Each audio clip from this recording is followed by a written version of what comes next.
Hola muchachos, sean bienvenidos a su clase de electrotecnia, en este caso nuestra clase número 4, la cual va a estar relacionada con la corrección del factor de potencia. Antes de empezar, quiero que recordemos lo siguiente. En primer lugar, la potencia compleja denominada S siempre tendrá el ángulo de la impedancia, ya lo vamos a ver. La potencia activa se consume solamente en los resistores y la potencia reactiva no es más que un artificio matemático para demostrar la cantidad de energía que se intercambia entre los elementos reactivos del circuito. Fíjense por un momento acá. Acá tenemos en la figura A nuestro triángulo de potencia. El triángulo de potencia está conformado por 4 elementos, que es la potencia activa en el eje real, la potencia reactiva en el eje imaginario, la potencia compleja como la suma fasorial de la potencia activa más la potencia reactiva y el ángulo de potencia que es igual al ángulo de impedancia del triángulo de impedancias. Este que está en la imagen B es el triángulo de impedancias, donde su parte real representa la resistencia, su parte imaginaria representa la reactancia, la suma de la resistencia más la reactancia se ve como la impedancia. Fíjense, el módulo que está aquí sería el módulo de la impedancia y el ángulo que hay entre la impedancia como tal y la resistencia es el ángulo de la impedancia.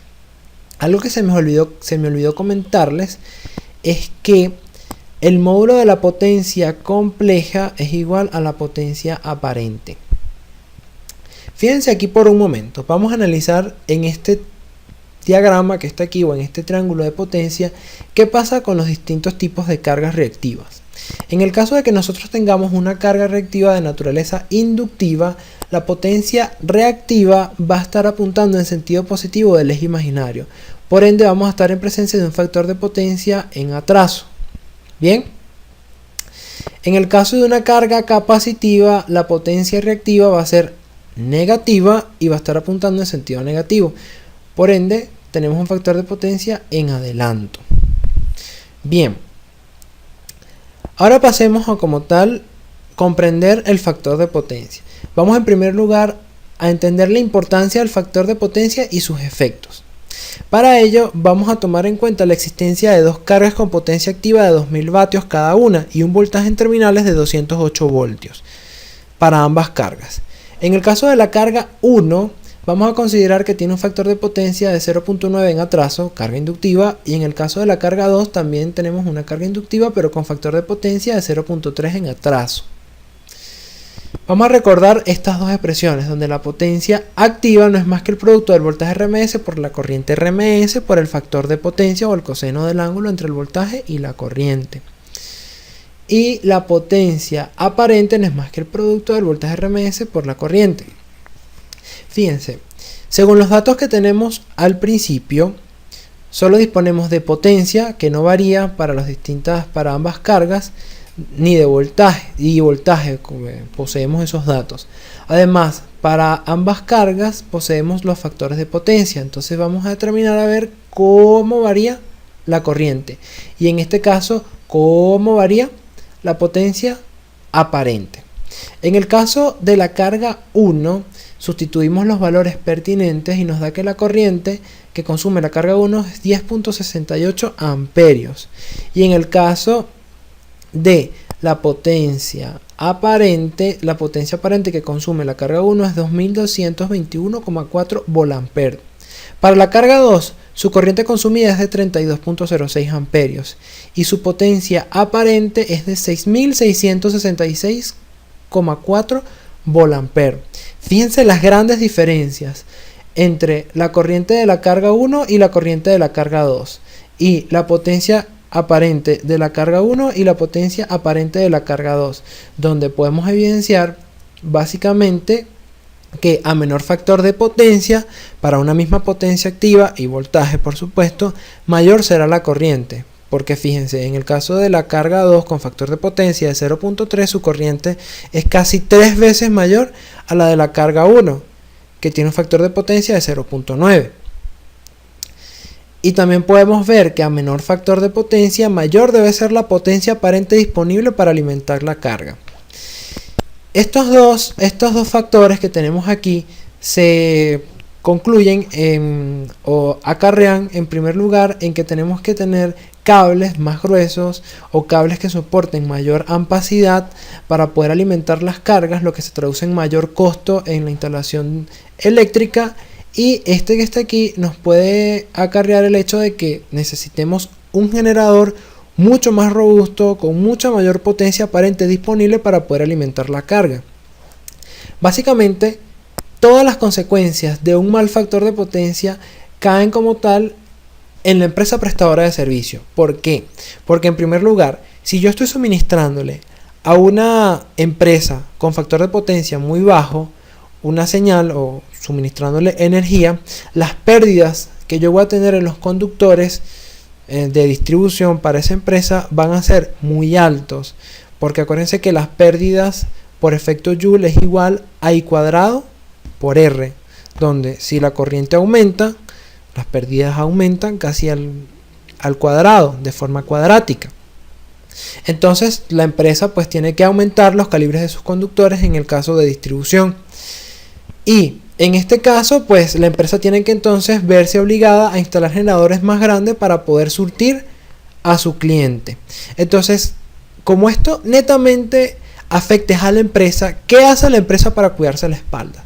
Las empresas para cuidarse la espalda lo que hace es que multa a los suscriptores o multa a las empresas que les presta el servicio para que ellos se vean obligados, en este caso, a corregir el factor de potencia. La corrección del factor de potencia no es más que el proceso de incrementar el mismo sin la necesidad de alterar la tensión o corriente de la carga original. ¿Cómo corregimos el factor de potencia? Fíjense aquí, en este caso tenemos una carga de naturaleza inductiva y para corregir el factor de potencia de esta carga lo que vamos a hacer es conectar deliberadamente en paralelo un capacitor, ¿sí? En el caso de cargas inductivas. Todo esto con el propósito de hacer que el factor de potencia se acerque lo más próximo a la unidad. En el caso de que aquí tuviéramos una carga capacitiva y queramos compensar el factor de potencia, lo que tenemos que conectar en paralelo es una carga inductiva. Pero ese no es el punto ahorita. Vamos a suponer para la explicación que poseemos una carga inductiva cuyo voltaje en terminales es V y cuya corriente de consumo original es I sub L.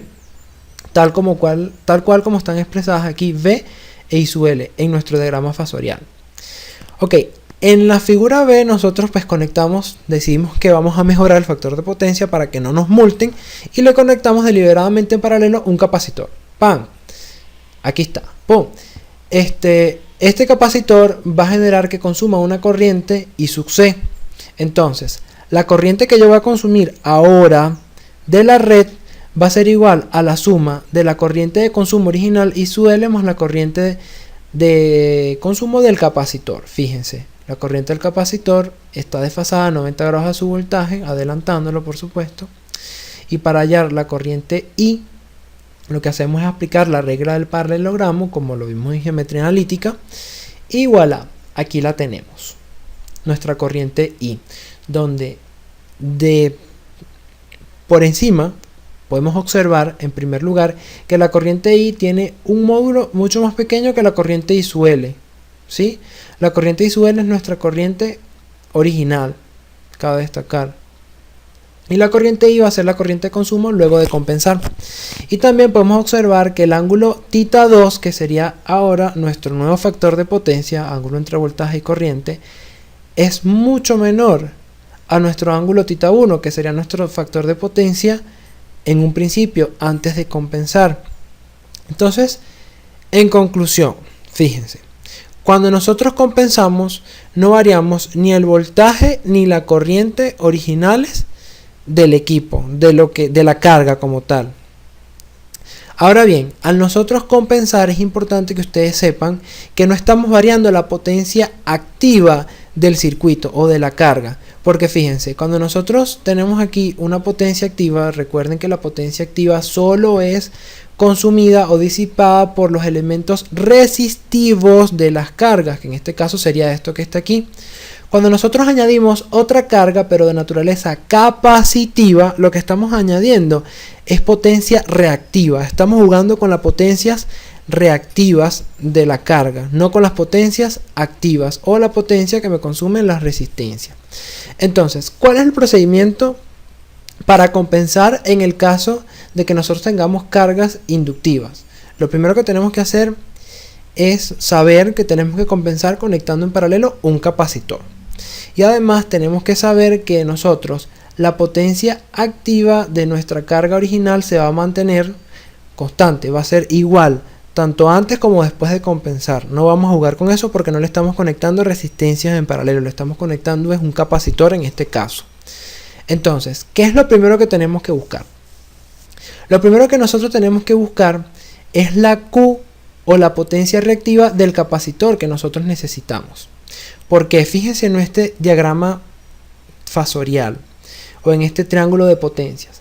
En un principio nosotros tenemos la potencia activa en verde, la potencia compleja, que sería este fasor que estoy señalando con el ratón, y la potencia reactiva que la vamos a llamar Q sub Z. ¿Sí? Esa Q sub Z es determinable, por supuesto, y es este vectorcito que tiene esta longitud que estoy recorriendo con el ratón. Ok, fíjense, nuestro propósito es no variar la potencia activa. Nuestro propósito es variar la potencia reactiva para que este fasor que antes inicialmente tenía esta longitud ahora cambie y entonces la potencia reactiva total tenga esta longitud, para que sumado este fasor con este fasor me da igual a la potencia reactiva que necesito, perdón, a la potencia compleja que necesito con el ángulo θ' nuevo que necesito, que sea el factor de potencia o el ángulo del factor de potencia que deseo buscar. Ok, ¿cómo hacemos eso? Fíjense, en primer lugar, para nosotros saber cuál es la potencia reactiva que necesitamos tener para, como tal, obtener un factor de potencia tal, lo primero que tenemos que hacer es calcular esa potencia reactiva partiendo de esta expresión que les estoy señalando, multiplicando la potencia activa, que no varía, por la tangente del ángulo del factor de potencia que yo quiero, ¿sí? Del ángulo que yo quiero después de compensar, del que yo quiero obtener. Ok, guardo mi valor. Luego yo necesito obtener como tal la potencia reactiva de la que dispongo antes de compensar. ¿Cómo hago eso? La potencia reactiva de la que dispongo antes de compensar la puedo determinar multiplicando el voltaje RMS por la corriente RMS, que ya las tenemos, por el seno del factor de potencia, por el seno del ángulo de potencia antes de compensar, ¿sí? Θ representa al ángulo antes de compensar. Sustituyo y eso nos da, también lo podemos utilizar, esta expresión que está aquí. La potencia activa por la tangente del ángulo del factor de potencia antes de compensar. Ok, tenemos potencia reactiva antes de compensar, potencia reactiva después de compensar. Entonces, la potencia reactiva del capacitor no va a ser más que la resta de la potencia reactiva original menos la potencia reactiva después de compensar, tal como lo vemos aquí, o sustituyendo las fórmulas que demostramos aquí y aquí de esta forma.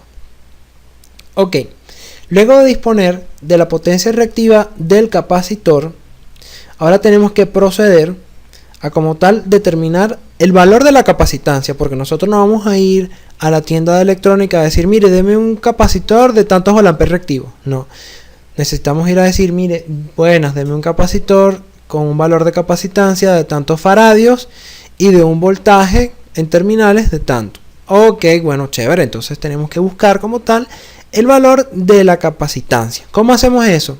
Bueno, la potencia reactiva de cualquier elemento es igual al producto del módulo de la corriente en RMS por la reactancia, ¿sí? O lo que es lo mismo, el voltaje, el módulo del voltaje RMS, el voltaje en terminales, que sería V, este voltaje que está aquí, entre la reactancia.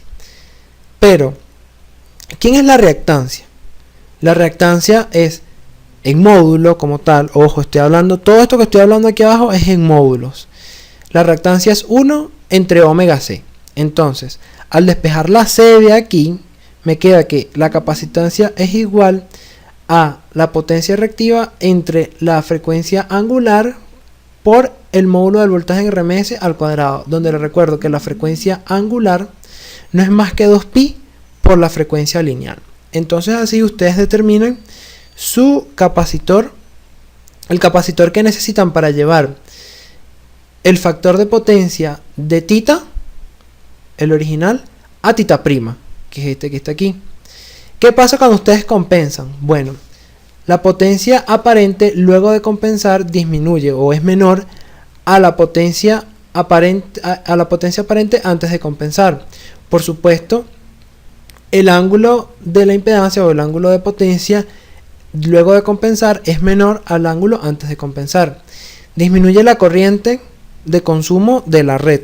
Ojo, no la corriente de consumo de la carga. Disminuyes la corriente total del consumo de la red, que sería la suma de la corriente de consumo de la carga y su L más la corriente de consumo del capacitor. Ojo, ojo con eso. Ok, y por supuesto, al disminuir la corriente de consumo de la red, pues voy a disminuir las pérdidas en las líneas y voy a hacer el sistema mucho más eficiente. Entonces, fíjense, en el apartado 4 y en el apartado 1 tengo principalmente las razones por las cuales se compensan. Esto me disminuye pues la magnitud de los generadores y esto me disminuye el costo de la instalación eléctrica para poder alimentar las cargas. Pero ¿qué se hace en el caso de que yo tenga que compensar inductivamente? Es decir, que tenga una carga netamente capacitiva o una carga capacitiva con combinación de resistiva y bueno, yo tengo que compensar ese factor de potencia para hacerlo lo más cercano a 1, porque en este caso este factor de potencia sería en adelanto. Bueno, lo que tengo que hacer es lo que está plasmado acá, que es básicamente el mismo procedimiento anterior, con la única diferencia que la potencia reactiva requerida del inductor va a ser la diferencia entre la nueva potencia que necesito y la antigua potencia reactiva, ¿sí? La potencia después de compensar y la potencia antes de compensar, donde la potencia reactiva después de compensar es igual al producto de la potencia activa por la tangente del ángulo después de compensar, el ángulo de impedancia o el ángulo de potencia, y la potencia antes de compensar, la potencia reactiva, es el producto de la potencia activa, que no varía, ojo, cabe destacar, por la tangente del ángulo antes de compensar. Y entonces el valor de la inductancia, porque ustedes no van a ir tampoco a la tienda electrónica a decir, bueno, deme un inductor de tantos volamperes reactivos, porque no se lo van a vender. Lo que le van a vender es esto, un inductor de tantos henrios y de un voltaje de tanto, ¿sí? Muy bien. Ahora, vamos a ver un ejemplo. En este ejemplo número 1, nosotros disponemos de una carga de factor de potencia de 0.75 en atraso, es decir, un factor de potencia inductivo, con un ángulo de carga de 41.1 grados. Tenemos una potencia activa de 500 kilovatios y un voltaje en terminales de 208 voltios. Ok, ahora yo quiero llevar el factor de potencia de esa carga a 0.9 atrasado. Eso es lo que yo deseo. Es decir, deseo un ángulo de impedancia de 25.84. Entonces, ¿qué voy a hacer? Voy a aplicar mi fórmula, que la potencia reactiva del capacitor que necesito es igual a la potencia activa, que no cambia, por la tangente del ángulo que tengo menos la tangente del ángulo que deseo. Y eso me da mi valor de potencia reactiva del capacitor, donde aplicando la fórmula pertinente que les demostré previamente, demostramos que la capacitancia es igual a 1219 microfaradios, es decir, que el valor del capacitor que nosotros tenemos que conectar en paralelo con esta carga tiene que ser de 1219 microfaradios. Claro, comercialmente pues no se va a conseguir un valor exacto a este, se va a conseguir un valor aproximado. Ok, si tienen dudas con respecto a esto, por favor consulten, no hay ningún problema, yo les voy a responder sus preguntas. Fíjense, vamos a analizar un segundo ejemplo un poco más complejo. En el caso de este segundo ejemplo, tenemos como tal un sistema de potencia. Un sistema de potencia donde tenemos una planta de generación que estamos llamando planta Castillito, eso queda allá en Valencia. Tenemos una planta de generación que es planta Castillito, que está conectada a través de una línea de transmisión con impedancia ZL a Goodyear, que es nuestra carga. Entonces, ¿qué nos piden?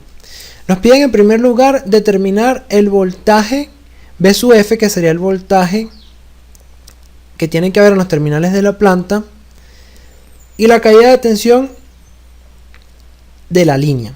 Vamos a asumir en primer lugar que la impedancia de línea la conocemos, que sería esta que está aquí, y es de 2 más 2J, y el voltaje en terminales de la carga o en terminales de Goodyear es de 120 voltios. Muy bien. Habiendo sabido esas condiciones, vamos a determinar en primer lugar V sub F, el valor que tiene que tener el voltaje de la fuente generadora. En primer lugar, antes de ver esto, fíjense aquí, ¿de qué disponemos nosotros?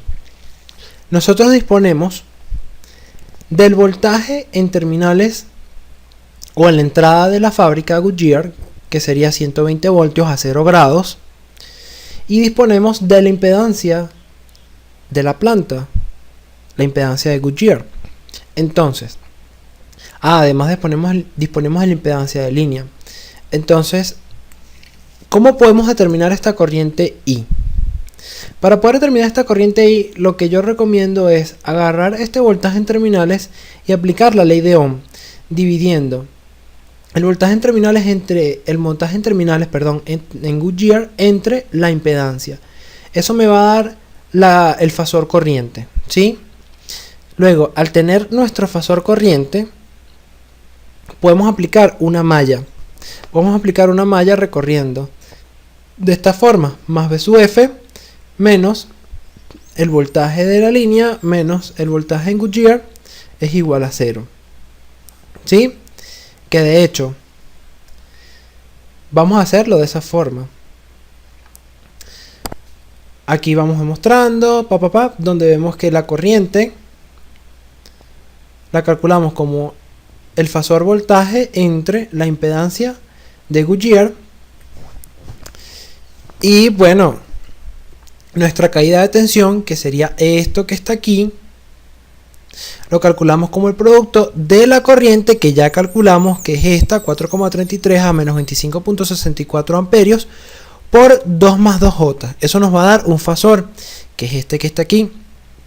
Entonces, ¿quién va a ser V sub F? V sub F va a ser la suma del voltaje de caída de tensión en la línea más la caída de tensión en Goodyear. Al sumar esas dos nos da que el voltaje V sub F es igual a 131.5 a un ángulo de menos 1.19 grados. Eso en voltios, por supuesto, porque es un fasor. Entonces, ya tenemos el voltaje y tenemos la corriente.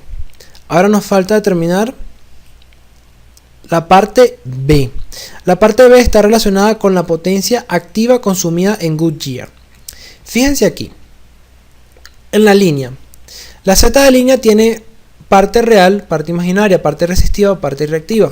Entonces dijimos que la potencia activa solo iba a estar consumida por las partes resistivas de la impedancia. Entonces, ¿qué vamos a hacer? En primer lugar, la potencia en la línea es igual al producto del módulo de la corriente RMS que circula por la línea al cuadrado por la resistencia de la línea.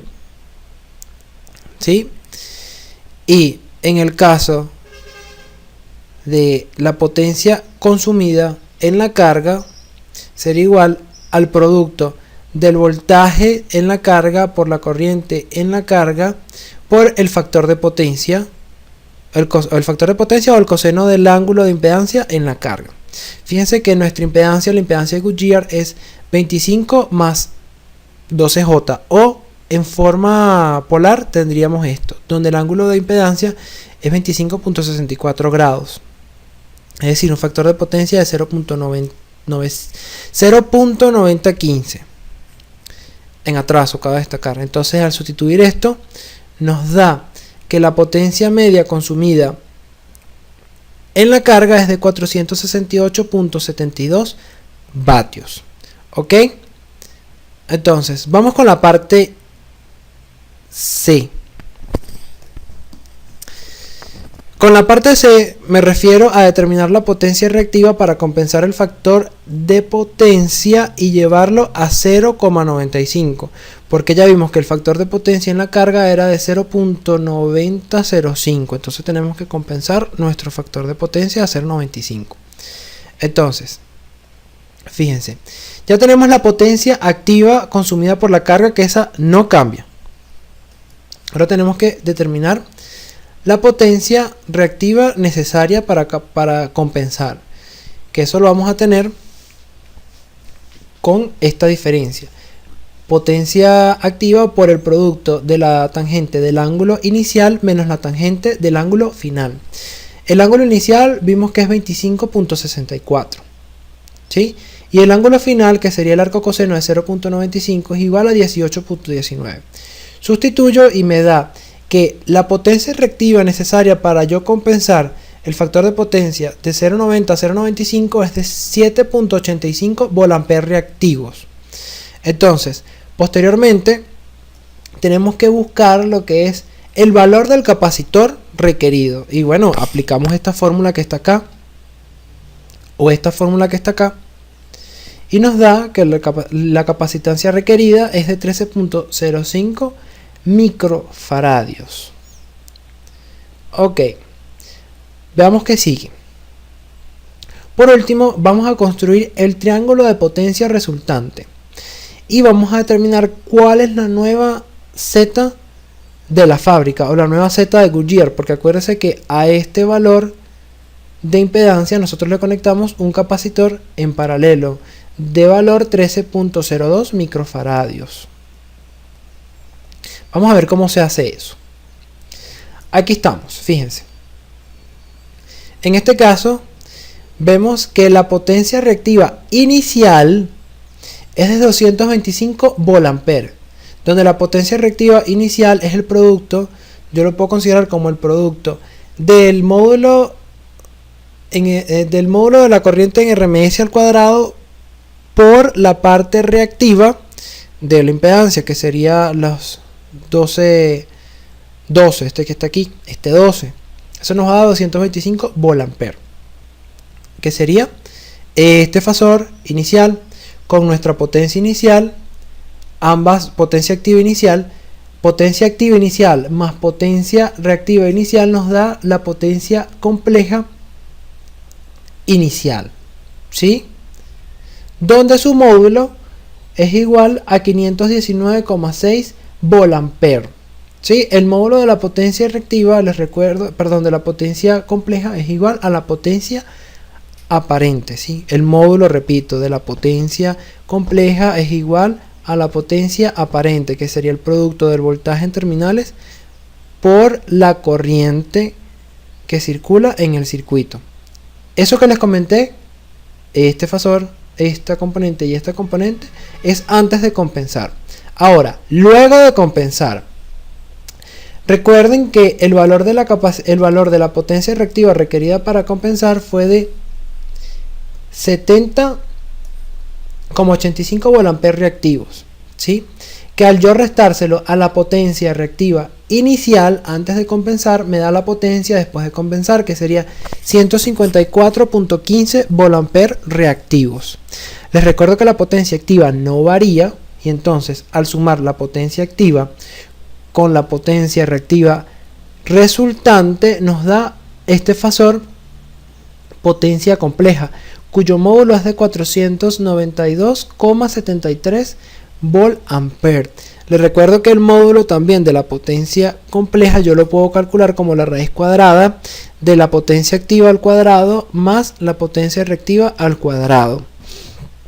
Ok, ya tenemos nuestro triángulo de potencias. Ahora tenemos que ver cuál es la impedancia de la planta resultante. Fíjense lo que yo les comenté. A la impedancia Goodyear yo le conecté un capacitor en paralelo. Entonces yo tengo que ver cuál es el resultante o el equivalente del circuito paralelo de esto que está aquí. Lo voy a hacer de esta manera o de esta forma, como ustedes prefieran.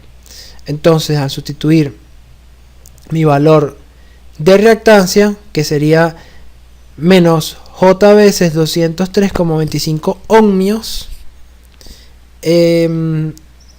sustituyéndolo acá, ¿dónde va? Eso me da que la impedancia nueva Goodyear es igual a 29,22 a un ángulo de 18,79, o lo que es lo mismo, 27,8 más 9,12 J ohmios.